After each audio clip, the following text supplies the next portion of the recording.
Welcome to my podcast studio.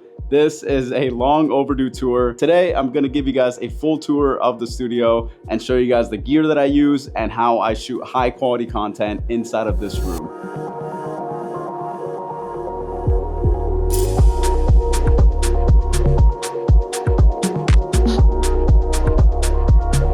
I use the studio as both my workspace and where I sit down with fashion creatives, whether it be models, clothing designer, brand founder, people who are actively involved in the fashion week scene and making an impact in the community. We talk to them about how they got started, their experiences, their goals, tips, anything like that. So to start off, let's talk about the audio mics that I use for my podcast. Both of these microphones over here are the Rode pod mics. These microphones I think I got at Best Buy for like $199. I think they're a little bit cheaper now. So if you want to check them out on Amazon, Best Buy, anywhere where you can find some electronics, you can find these microphones now. And then the microphone stand that it's on is the Elgato just mic arm. It's a lot low profile. I can just kind of move it onto the side here or move it back. Guests right in front of me there, so it's in the perfect spot. One of my favorite combos right here for a low profile podcasting look. And the third microphone that I have here is the Shure. This one I got off OfferUp a couple months ago. So these microphones are hooked up with the Broadcaster Pro 2.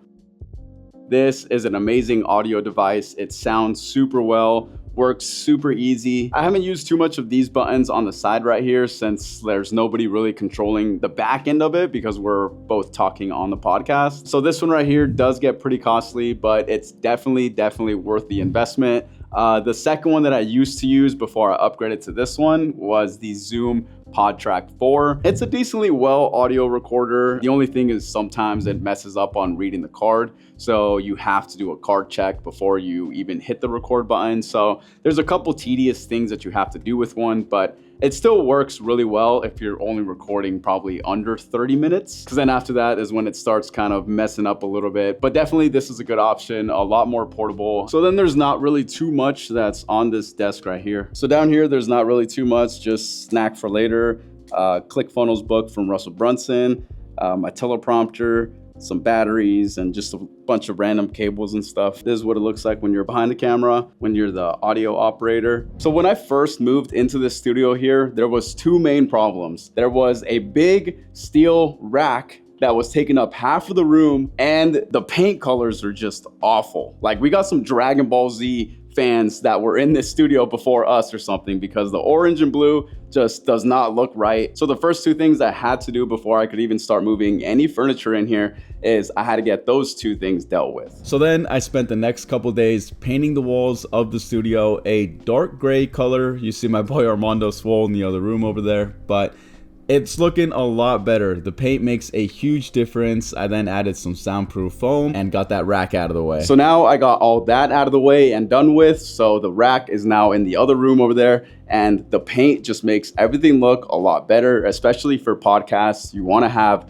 darker walls so then the artificial lights don't bounce, and it keeps lighting just very controlled. So for sure, if you are planning to make a podcast space, darker walls are definitely the way to go. And if you're wondering what's behind this curtain over here, this is what the rack was holding up. We have cameras in this building, so then nobody can rob us. And if they do, they're caught on camera. And unfortunately, all the cables are up in the roof, and then it falls in my studio. So that's what this big curtain is for, to kind of just block that off. But it definitely should not be like that. I did put some like super strong Velcro tape, so I guess that fell off and I completely didn't even know. So for all the lighting equipment that I use in this room, my two main key lights are the Godox SL60W. They are just set to the regular white light, so these aren't RGB or they don't turn tungsten colors. So that's the only downside, but it's perfect for what I need. It's not like I really need to have yellow lights in here. These top lights are already yellow. So both of these two key lights here give me the perfect amount of white light that I need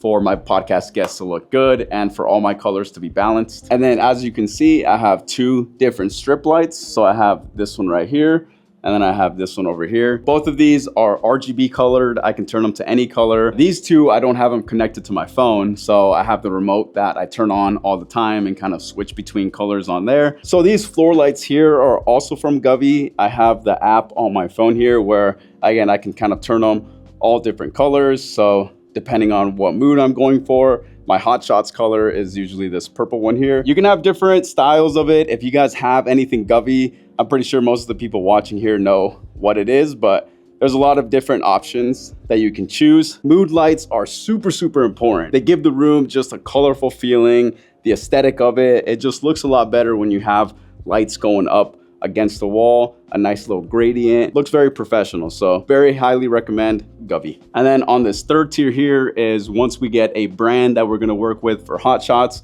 we wanna have their product, whatever they have, displayed on this shelf right here. So then that way the viewers can see it. It's at the perfect level from where this desk is. So this is our brand tier right here. Top tier, you already know. Brands that wanna work with Hot Shots, be sure to reach out if you wanna have your product on our podcast. And then for these lamps, I just got these at Walmart for like 30 bucks, I think. So just turn them on like that. Super simple to put together. It took me like 40 minutes each one. And then the yellow lights on here just give the background a nice yellow tone. And then with the purple right here on podcasts, it looks amazing. It also separates the guests from the background because it kind of gives an orange glow behind the person's head. So all these colors all together just give the whole studio and the ambiance of this place just really cool vibes. Everybody that comes in here loves the look of it, and I honestly love it. This studio is literally everything I've ever wanted. So for the cameras that I use to record, I use 3 different ones, all Sonys. The guest cam is the FX30. That one I have a 24-107 f4. Works perfect for what I need. You don't really need to have anything below f4 if you're going to be doing a podcast, because if there's anybody else in the frame, like if you have 2 people and you have it at, let's say, f2 or f1.8, one of those guys is going to be blurry, or it's going to be moving back and forth to each person, and then it's just going to be unfocusing and focusing. Looks horrible. So usually when you want to do a podcast, you don't need anything lower than a f4. So that lens works perfect for what I need. The FX30 is also perfect because since it has the built-in fan in there, I can keep it recording for hours on end. So then the middle cam, wide cam, is the Sony a6100. This was actually the second camera that I got when I first started actually creating videos. This one I got when I started doing a lot more work in real estate. So now it's being used as just a middle cam, but it works perfect for being the wide cam. Still has great 4K look if you're not zooming in at all. The third cam, which is the host cam, where me and my co-host kind of sit on the corners here. This one is the Sony a7S III, and that one I usually have a 24-70. Also move it down to f4. Those are the 3 cameras that I use: FX30, a6100, and Sony a7S III. When you start a podcast, you do not need to have this high end of equipment. Honestly, you can just go with the a6100. Is a perfect look with just maybe 50 millimeters or 35 millimeter lenses. These 2, again, I use them for my professional work. So for that, I needed something more high quality, but also worked perfect for just my own personal stuff. There's a lot of different camera options that you guys can choose.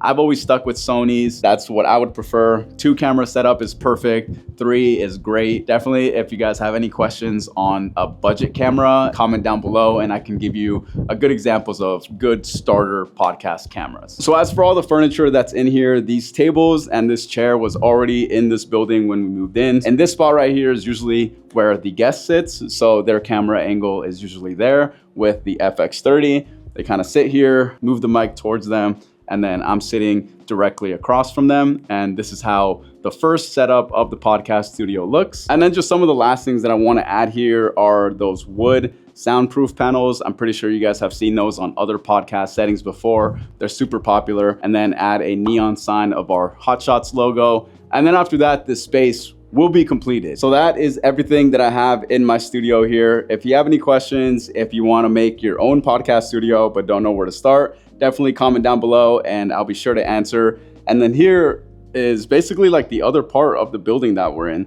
So this is just my podcast studio, but we have the whole building here. So let me know if you guys want to see a tour of the full building rather than just the podcast. But if you guys enjoyed the video, be sure to give it a like, subscribe if you are new, and I will see you guys in my next video. Peace out.